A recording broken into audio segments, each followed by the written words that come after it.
Hello, welcome to another episode of Africa This Month on Ominira TV. Hi, I'm Lanre Peter, and this is where I bring to you selected issues of happenings across the continent. So let's start from Ethiopia, where the government has declared war on the opposition-ruled northern Tigray region. This began when the Prime Minister Abiy Ahmed ordered troops to respond to attacks by Tigray forces on the military base in the country. Although both parties have accused each other of initiating this conflict, but let's get a little background of the situation. In 2018, a governing coalition nominated Abiy Ahmed as the Prime Minister of Ethiopia. And since then, he has taken on political reforms that have resolved conflicts between Ethiopia and Eritrea, which earned him the Nobel Peace Prize in 2019.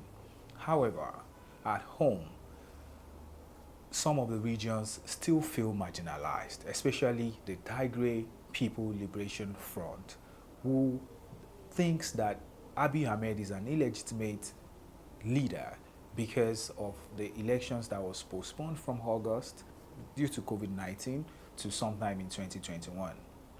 Well, we all know that wars are disastrous in any society. And in this case, it is not only affecting people in Ethiopia, but it's also affecting people in neighboring countries like Sudan, Somalia, and Eritrea. I hope that as the African Union and international community are beginning to look into this evolving conflict, I hope that the Prime Minister, Abiy Ahmed, would do the right thing and engage in dialogue to resolve this conflict as soon as possible, because the stability of Ethiopia is very important to the Horn of Africa region. Now to my second story, which is from Nigeria, where the Central Bank of Nigeria has suspended the shipment of cocoa out of the country for over 2 weeks now. This is because it is introducing an additional documentation requirement for cocoa exporters in order for it to ensure that the proceeds of cocoa sales return to the country. While this may sound like a good idea when you look at it from the angle of the government generating revenue, if you look at it critically, you would realize that it's actually bad for business. According to a Bloomberg report, there are over 100,000 tons of cocoa stuck at the ports today. And cocoa exporters have also been crying out, saying that it takes 40 days to process the document that is now required by the CBN to export cocoa out of the country.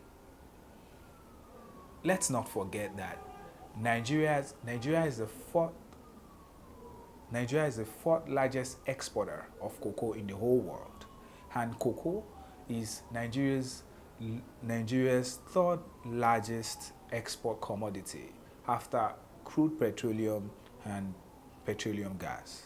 My view about this is, while it is okay for the government to ensure that the proceeds of commodities like this return to the country, it must also ensure that the documentation process takes lesser than it takes. I mean, if this documentation could take 24 or 48 hours, it would be better for both the country and the cocoa exporters. And now to my last story. Do you know that since the NSAS protest in October, the Nigerian government has continued to push the narrative that the allegations that soldiers shot at peaceful protesters at Lekki, Lagos is false, despite investigative reports by CNN, BBC, Al Jazeera, and the like. Speaking on behalf of the government, the Minister of Information, Lai Mohammed, said in a statement that the federal government will move forward with the social media regulation. And that leaves us with a question: what exactly does the government mean when it says it wants to regulate social media? Well, I want to remind you that the National Commission for Prohibition of Hate Speech is just one reading away from becoming a law. But I hope that Nigerians would not let this bill succeed, because We have already seen that social media is an indispensable tool that is helping us ensure government accountability. And if we let it take in under the guise of fake news, it will mean an attack on freedom of expression and on our growing digital economy.